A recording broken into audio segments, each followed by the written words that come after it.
Assalamualaikum warahmatullahi wabarakatuh. Hai teman-teman, pada kesempatan ini saya akan membahas tentang bentuk infrastruktur teknologi informasi terkini dan komponen teknologi. Teknologi informasi merupakan ilmu yang mengalami perkembangan dari masa ke masa. Teknologi informasi yang kita nikmati saat ini didukung oleh infrastruktur teknologi informasi yang terdiri dari perangkat lunak, perangkat keras, dan layanan teknologi informasi. Layanan-layanan teknologi informasi dimanfaatkan dalam kehidupan manusia di berbagai aspek. Definisi teknologi informasi.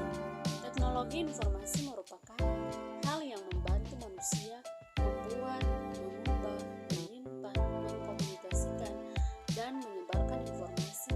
Dengan adanya teknologi informasi mempermudah manusia dalam mendapatkan informasi secara cepat. Dalam proses penyebaran informasi, teknologi informasi didukung oleh suatu infrastruktur yang membantu proses tersebut berjalan dengan lancar. Infrastruktur yang dimaksud adalah infrastruktur teknologi informasi. Menurut Robertson dan Schreiber, secara umum infrastruktur merupakan suatu istilah yang berkaitan dengan makna suatu struktur yang ada di bawah struktur. Artinya, adanya lapisan-lapisan yang saling mendukung dan melayani.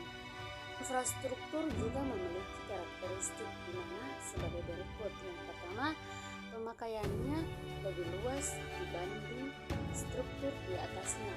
Yang kedua, lebih permanen dan statis dibanding struktur di atasnya. Yang ketiga, terhubung secara fisik dengan struktur di atasnya. Dan yang keempat, dimiliki dan dikelola oleh pihak yang berada dari struktur yang didukungnya. Definisi infrastruktur teknologi informasi. Infrastruktur teknologi informasi merupakan prasarana penunjang utama sumber daya teknologi dalam rangka terselenggaranya proses penyebaran informasi. Definisi infrastruktur teknologi informasi menurut para ahli. Yang pertama, menurut Turban Rainer dan Potter, infrastruktur teknologi informasi adalah fasilitas fisik, komponen teknologi informasi, layanan teknologi informasi, dan manajemen teknologi informasi yang mendukung keseluruhan perusahaan. Yang kedua, menurut Johann Jati Waileo, menyatakan bahwa infrastruktur teknologi informasi merupakan sumber daya teknologi informasi bersama yang menyediakan platform untuk aplikasi sistem perusahaan atau organisasi terperinci. Infrastruktur teknologi informasi meliputi sebagai berikut. Yang pertama, perangkat keras. Perangkat keras merupakan peralatan fisik yang dapat digunakan untuk mengumpulkan, memasukkan, proses, menyimpan, dan mengeluarkan data dalam bentuk informasi. Contoh infrastruktur teknologi informasi perangkat keras berupa server, klien, PC smartphone, netbook, jaringan, dan strobing. Yang kedua, perangkat lunak. Perangkat lunak merupakan kumpulan dari program-program yang digunakan untuk menjalankan aplikasi tertentu pada komputer. Contohnya, infrastruktur teknologi informasi pada perangkat lunak antara lain berupa sistem operasi, middleware, perangkat lunak komputer yang menyediakan layanan untuk aplikasi perangkat lunak di luar yang tersedia dari sistem operasi, dan yang ketiga yaitu basis data. Selain perangkat lunak dan perangkat keras, infrastruktur teknologi informasi juga merupakan serangkaian layanan di dalam perusahaan yang dialokasikan oleh manajemen dan terdiri dari kemampuan manusia dan teknik. Layanan tersebut meliputi yang pertama, layanan platform komputasi. Platform komputasi yang digunakan untuk menyediakan layanan komputasi yang menghubungkan dengan karyawan, pelanggan, dan pemasok dalam lingkungan digital yang konsisten meliputi server, komputer, laptop, dan smartphone serta internet. Yang kedua, layanan telekomunikasi, di mana layanan ini memberikan konektivitas video kepada karyawan, pelanggan, dan pemasok.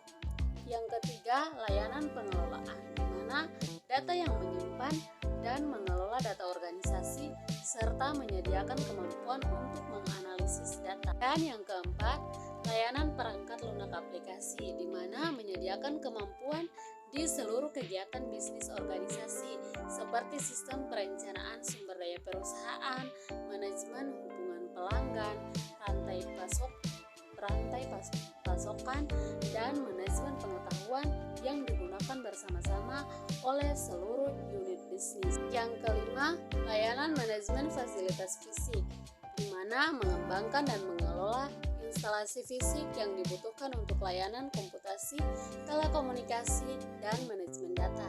Yang keenam, layanan manajemen teknologi informasi, di mana merencanakan dan mengembangkan infrastruktur, mengkoordinasi layanan dengan unit bisnis, mengelola akuntansi untuk pengeluaran teknologi informasi, dan menyediakan layanan manajemen proyek. Yang ketujuh, layanan standar teknologi informasi, di mana layanan ini memberikan kebijakan dan menentukan teknologi informasi mana yang akan digunakan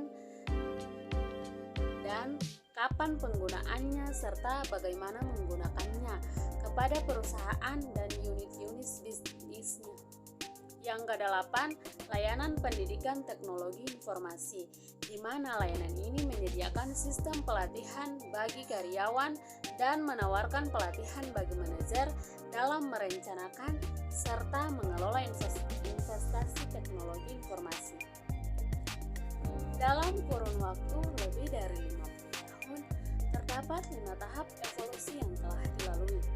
Evolusi infrastruktur teknologi informasi. Tahap yang pertama, tahun 1930 sampai tahun 1950, mesin akuntansi elektronik. Tahap yang kedua, tahun 1959 sampai sekarang, era mainframe dan komputer mini. Tahap yang ketiga, tahun 1981 sampai sekarang, era personal komputer. Tahap yang keempat, tahun 1992 sampai sekarang, di mana tahap komputasi internet. Tahap yang kelima, yaitu di mana tahun 1983 sampai sekarang, yaitu tahap era client server atau tahap pengguna dan pengelola. Komponen infrastruktur teknologi informasi. Komponen infrastruktur teknologi informasi terdiri dari 7 komponen utama, yaitu yang pertama, komponen platform peranti keras komputer, meliputi PC desktop, notebook, komputer server, smartphone. Yang kedua, platform sistem operasi. Sistem operasi adalah perangkat lunak sistem yang mengatur sumber daya dari perangkat keras dan perangkat lunak serta sebagai daemon atau suatu proses dalam sistem operasi yang berjalan di background proses. Untuk program komputer tanpa sistem operasi, pengguna tidak dapat menjalankan program aplikasi. Yang ketiga, layanan dan konsultasi integrasi sistem. Saat ini banyak perusahaan yang tidak memiliki staf, kemampuan, atau pengalaman yang diperlukan untuk menerapkan dan memelihara keseluruhan infrastruktur teknologi informasinya. Yang keempat, platform peranti lunak komputer. Melalui perangkat lunak, data dikumpulkan, diolah, dan disajikan untuk mendukung aktivitas bisnis organisasi. Perusahaan yang menerapkan perangkat lunak ini harus terlebih dahulu memilih fungsi sistem yang ingin mereka gunakan dan kemudian memetakan proses bisnis mereka ke proses bisnis yang telah ditetapkan dalam perangkat lunak. 5. Manajemen penyimpanan data. Bertanggung jawab dalam mengolah dan mengatur data organisasi sehingga data tersebut dapat digunakan dan diakses dengan mudah. Yang keenam, platform jaringan atau telekomunikasi. Platform jaringan telekomunikasi, data yang dikomunikasi biasanya disediakan oleh perusahaan jasa komunikasi, data dan telekomunikasi yang menawarkan konektivitas suara dan data. jaringan area luas, layanan nirkabel, dan akses internet. Dan yang ketujuh, platform internet. Platform internet harus berhubungan dengan infrastruktur jaringan perusahaan secara menyeluruh dan perangkat keras serta perangkat lunak. Infrastruktur teknologi informasi yang adaptif. Pesatnya perkembangan bisnis mendorong suatu organisasi melakukan perubahan untuk menyelesaikan kebutuhan bisnis agar sejalan dengan perkembangan tersebut. Teknologi informasi suatu organisasi harus dapat dibuat secara fleksibel untuk dapat mengakomodasi perusahaan secara cepat dan efisien. Hal ini menjadi fokus dari pembangunan infrastruktur teknologi informasi yang membutuhkan suatu infrastruktur yang adaptif terhadap perusahaan dari sisi bisnis. Mungkin itu sekelas penyampaian materi pada kesempatan ini terkait dengan bentuk infrastruktur teknologi informasi terkini dan komponen-komponennya. Mohon maaf apabila terdapat kekurangan penyampaian ataupun kekurangan materi yang disampaikan serta penyampaiannya, karena saya juga masih banyak belajar dan mempelajarinya. Sekian, wassalamualaikum warahmatullahi wabarakatuh.